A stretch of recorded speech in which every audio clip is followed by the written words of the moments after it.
V vseh demokratičnih državah je razmerje med parlamentom in vlado povsem jasno. Parlament sprejema usmeritve, vlada je tista, ki razpolaga z davki in z denarjem davkoplačevalcev in ga namenja za potrebe, ki jih sprejme parlament. In parlament na koncu tudi nadzira porabo tega denarja. Pri nas se dogaja vse drugače. Minister Erjavec pomotoma nakaže 600 in več 100 tisoč evrov na nek naslov, potem ko ga povprašamo, kako to, da je to storil in ali je že popravil škodo, se zgovarja na vse mogoče. Ni opravičljivo tudi v drugih primerih, ko pridemo v situacijo, da so stvari kupljene predrago, netransparentno. Tako lahko najdemo primere na Ministrstvu za obrambo praktično vsake toliko časa pravzaprav. In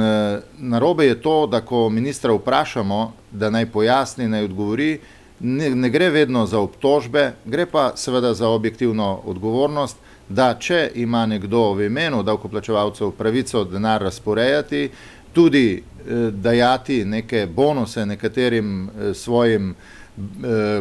simpatizerjem, kar se često dogaja, ko so favorizirani nekateri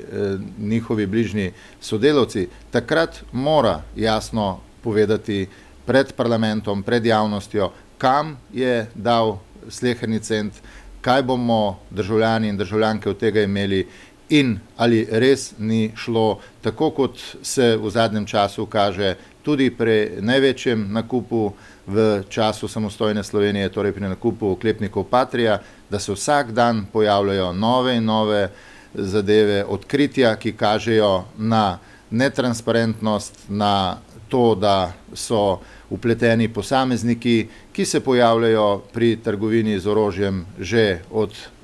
osamosvojitvenih dni naprej, od leta 1991, da jih za isto stvar posreduje več in da se nakazujejo visoki zneski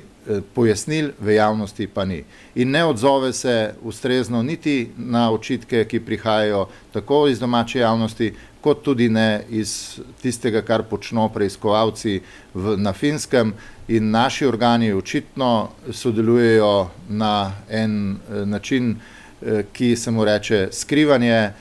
preprečevanje vpogleda javnosti in preprečevanje kontrole porabe davkoplačevalskega denarja. Premalo je denarja za zdravstvo, za šolstvo, za socialne transferje, upokojenci vse teže živijo, minister, ki je pa prvi vrsti predsednik Desusa, pa